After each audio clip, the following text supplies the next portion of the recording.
This is the IELTS listening test. You will hear a number of different recordings and you will have to answer questions on what you hear. There will be time for you to read the instructions and questions and you will have a chance to check your work. All the recordings will be played once only. The test is in 4 parts. At the end of the test, you will be given 10 minutes to transfer your answers to the answer sheet. Now turn to Part 1.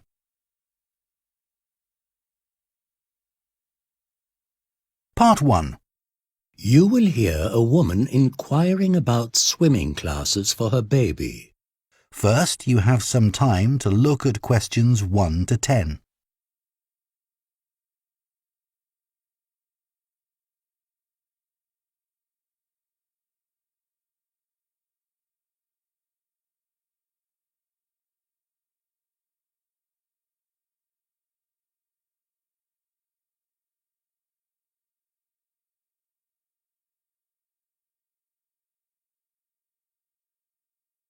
Now listen carefully and answer questions 1 to 10.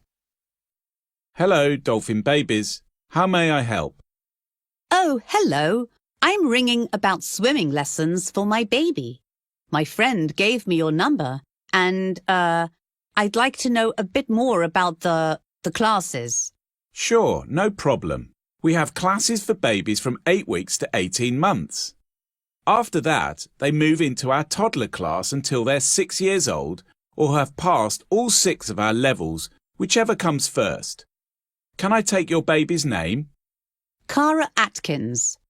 Can you spell that for me, please?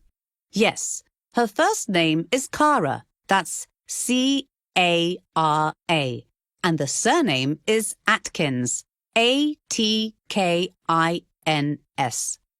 Thanks. And, how old is Cara? 18 weeks. Sorry, did you say 18 months? No, I said 18 weeks, so that's about 4 months. Perfect. And can I take an address and phone number, please? Yes, it's 25 Bishops Road, and my mobile is 07882 690 147. Thanks. Now, what sort of day and time were you thinking of for Cara's classes? We have morning and afternoon classes from Monday to Saturday. What would suit you best? Let me see. I hadn't thought that far ahead. I have to drop my son at school at 9 and pick him up at 3, so between those times would be best. What time are the morning classes? They're at 10 or 11:30. But I need to check when we have vacancies. Just a minute. OK, I can offer you a place on Tuesdays. No, Wednesdays at 11:30. That should be fine. Oh, wait, no. I don't have the car on Wednesdays. Anything else? I have a space on Thursday afternoons at 1:30. Would that work? Let me check my diary. We have baby group at 11, but that's over by 12. So, yes, that should work. The only thing is I can't do September 12. The term doesn't start until the 3rd of October, so don't worry about that. Do you want me to put Cara's name down for that class? OK, yes, thank you. Wait, I forgot to ask. What's the minimum number of classes I need to book? And do I have to pay in advance? You need to book for a term. But you don't pay anything until Cara has had a free trial lesson.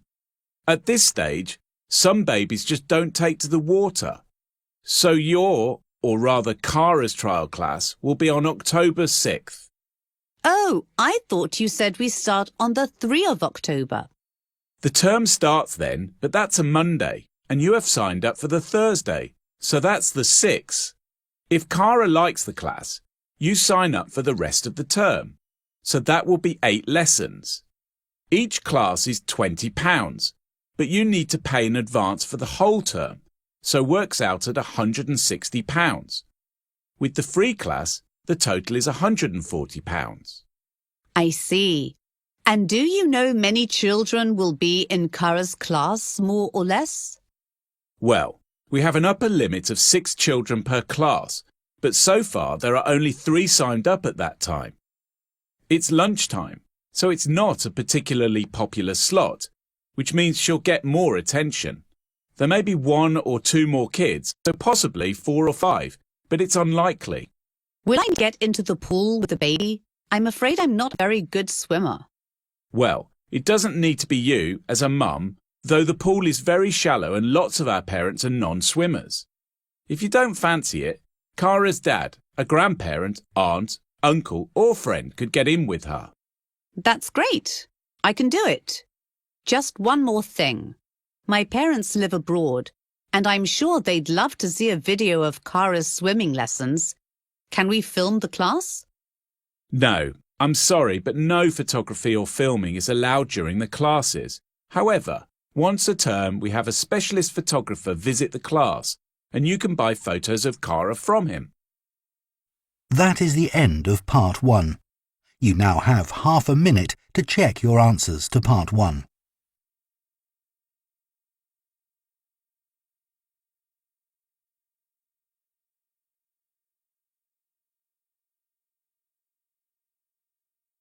Part 2. You will hear a man addressing the volunteers at Food Bank.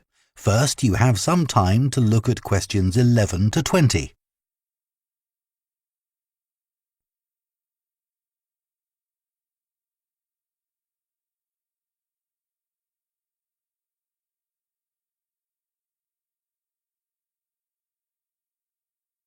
Now listen carefully and answer questions 11 to 20. Good morning, everyone, and thank you so much for coming out so early to help at the food bank. I know there are many regulars, but today we have an exceptionally large number of new volunteers. A very warm welcome to you all, which is why I've got you all together to go over some key information. What is special about this food bank is that we don't ask for a referral. Most expect clients to be referred by a social worker, a medical practitioner, or a teacher at their child's school. Our view is that this adds an unnecessary extra step for people who are already under stress. All we do here is ask people to sign for their food parcel, and by doing so, they are confirming that they are in genuine need. Okay, so when people come in, they go to the front desk and we ask them about the members of their household. Those with children aged 16 or under are sent over to Connie's team on the right. Give us a wave, Connie. Single people, couples, and those without children, or whose children are 17 or above, are sent to Paul's team on the left.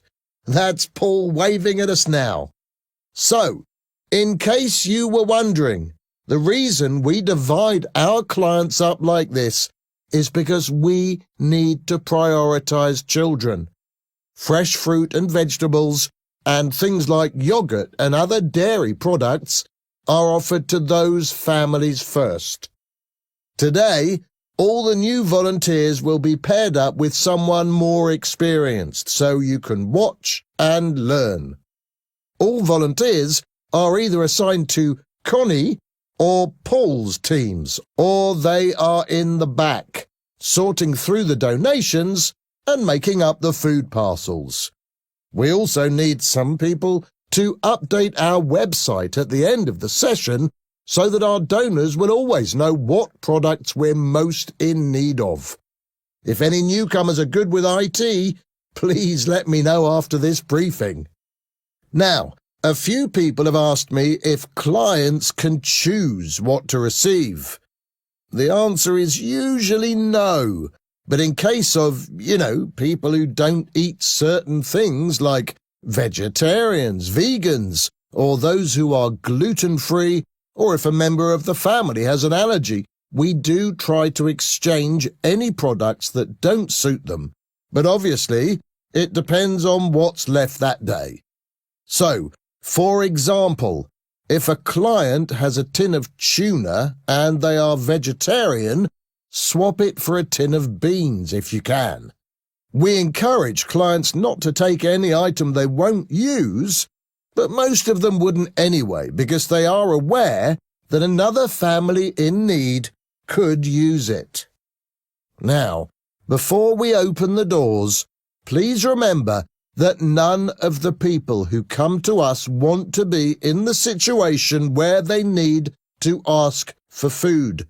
Most of them have lost their jobs or are too sick to work, but with the cost of living crisis, many working people rely on us too. Treat everyone with respect, and you'll find that the vast majority will be grateful. Very occasionally, we have someone who gets a bit loud or uses bad language. If you have any concerns at any time, please call either Paul, Connie or me over. That is the end of Part 2. You now have half a minute to check your answers to Part 2.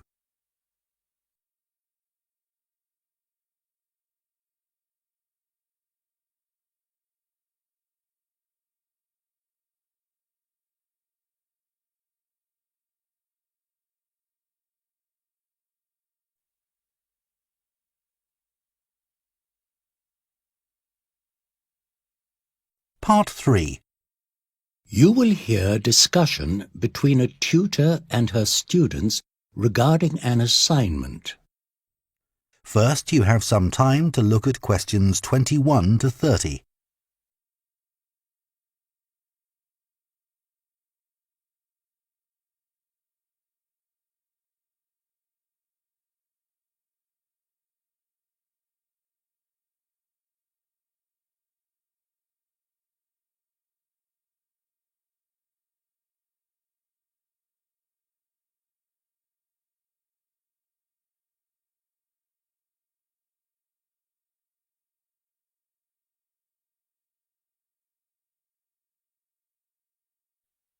Now listen carefully and answer questions 21 to 30.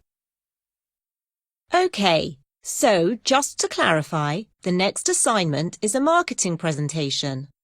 The brief is very specific. You need to choose a product or service from your country and market it to a UK-based promotions company. So think of something you normally buy back home that you can't get here in the UK. It could be something with a design that is unique to your culture. It could be made in your country or just sold there. It should be something that would appeal to British consumers and be sufficiently different from things that are already available here. So, for example, there are already many types of soft drink available here. So if you want to introduce a soft drink, it has to stand out from others you can buy. It has to have a unique selling point, or USP. So, do you mean it's okay to do a drink, as long as it is not the same as the others that you can buy here? So, perhaps a healthier version with less sugar or different flavours? Yes, that's the kind of thing. But you've got to market your product in terms of the 4 Ps. Can you remember what they are, David? Product, place, a price, and I can't remember the other one. Sorry. Promotion. That's right. So, what do you think you would need to cover under promotion? I suppose that means how you would advertise it. Well, yes, advertising is part of it. What else could it include? Mariam? What about things like introductory discounts? Buy one, get one free. That kind of thing. Hold on, though. Wouldn't that come under price? There is some overlap between the different parts of the marketing mix, it's true. Some of the ways you might promote your product include offering it at a lower price initially, and then once the customer gets a taste for it, to increase it to whatever price you've decided on. You said we could market a product or a service. I'm not sure what kind of service you mean. Can you give us an example?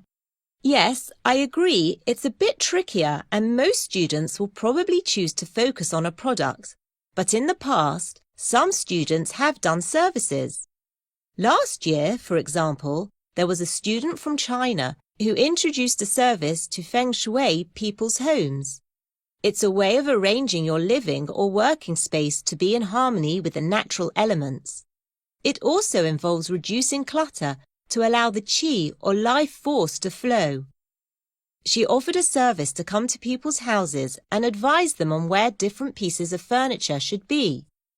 It tapped into the interest people here have in all things Eastern. It's actually quite popular now. Since I've been here, I found that British people have very different tastes from people in my country.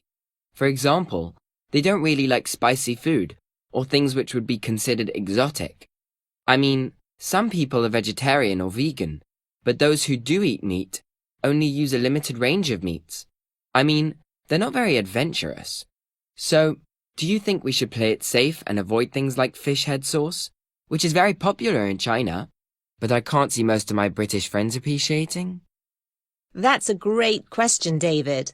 It is all about the marketing, isn't it? You are trying to introduce something new, not give them something they already have. If you think of something they know they like, it'll be very similar to the products on the market. The aim of this presentation is to launch a new product or service to the UK market. So I'd say something British people are not used to could be successful with the right marketing. I was thinking of making some kind of beauty product. Would that work, do you think? It could work as long as it's different from other products here. As you know, there are all kinds of creams and lotions in the shops here. What did you have in mind? Actually, it's more of a range of products. They have skincare products like cleansers and moisturizers, as well as products for the hair like shampoos and conditioners. It's all natural and comes in a wide variety of fragrances. It sounds really nice, and people do buy a lot of skin and hair care products. But I don't think the promotions company will go for a whole range. It's too risky. So it would probably be better to focus on just one product. But do you think there is just one product that stands out from the other brands already available? Well, not really. I'll have a think and come up with something else. That is the end of part 3. You now have half a minute to check your answers to part 3.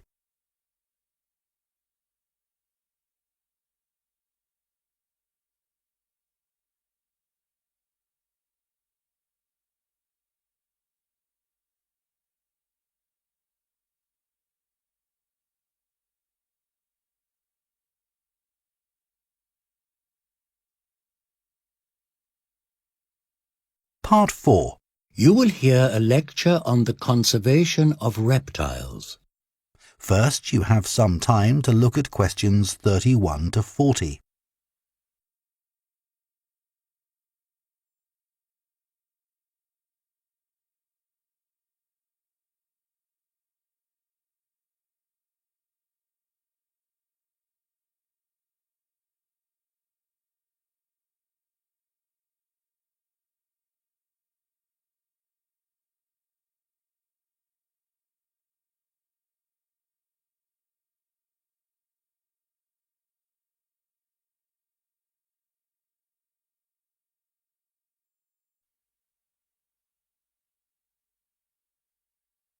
Now listen carefully and answer questions 31 to 40. I'd like to welcome everyone to the last lecture in our series on conservation. This time, we'll be talking about reptiles. You might not have thought much about conservation in terms of reptiles, which includes lizards, snakes, crocodiles and turtles, and there's a good reason for that. Reptiles are, generally speaking, not well represented in conservation strategies. Few people are aware that around 100 species of snake are threatened with extinction, for example. As well as the illegal pet trade, lizards are most at risk from rising temperatures globally, as it affects their ability to hunt. So, what are reptiles, and where do they live? Reptiles are cold-blooded, which means their body temperature varies with the outside environment, unlike us mammals, whose temperature remains constant. Reptiles can be found in diverse habitats.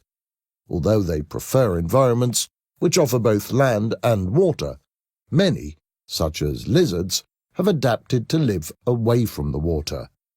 They live in the tropics, as well as freshwater and oceanic habitats. People often assume that there are fewer conservation efforts concerning reptiles because they lack the cute and cuddly appeal of species with fur or feathers. This isn't necessarily true of turtles, though, who lack the scary perception of most reptiles. That may be one of the reasons, but conservationists also lack data on reptile species, meaning their conservation needs are less well understood. We do, however, know that between 18 and 33% of reptile species are in danger of extinction. When it comes to turtles, this rises to 59% of the species. To put this into context, 15% of bird species are threatened with extinction, much fewer than reptiles. Like many other species, reptiles are at risk of habitat loss due to urban expansion and the rise of animal agriculture, pollution, and climate change.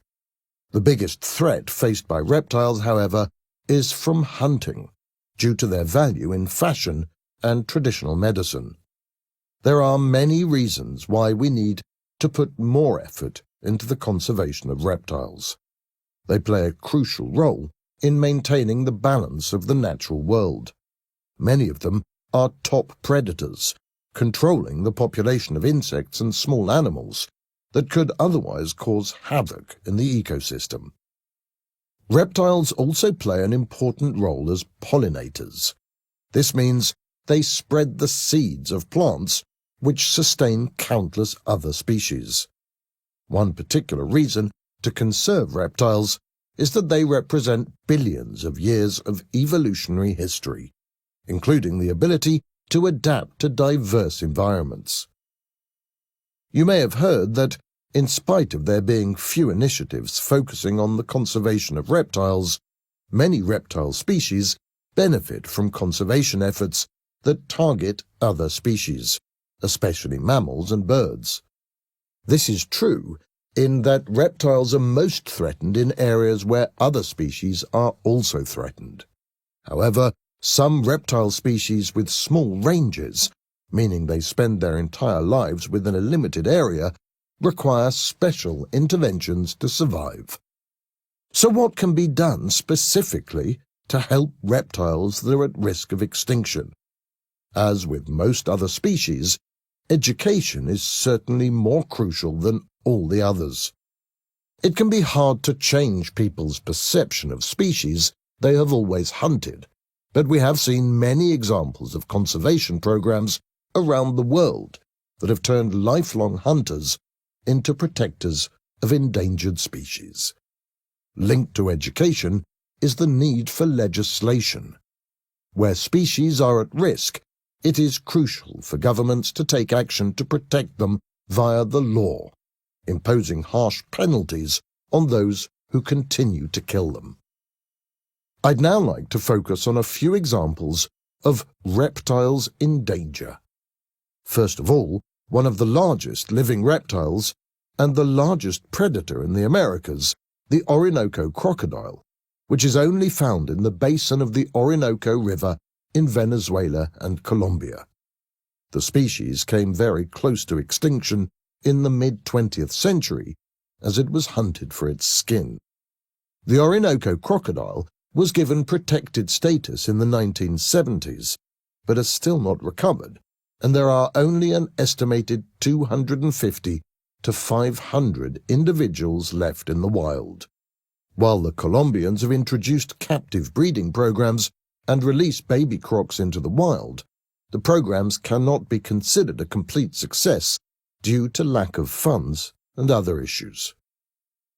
The second reptile species I'd like to talk about is the Madagascar big-headed turtle, which is a top priority of conservationists.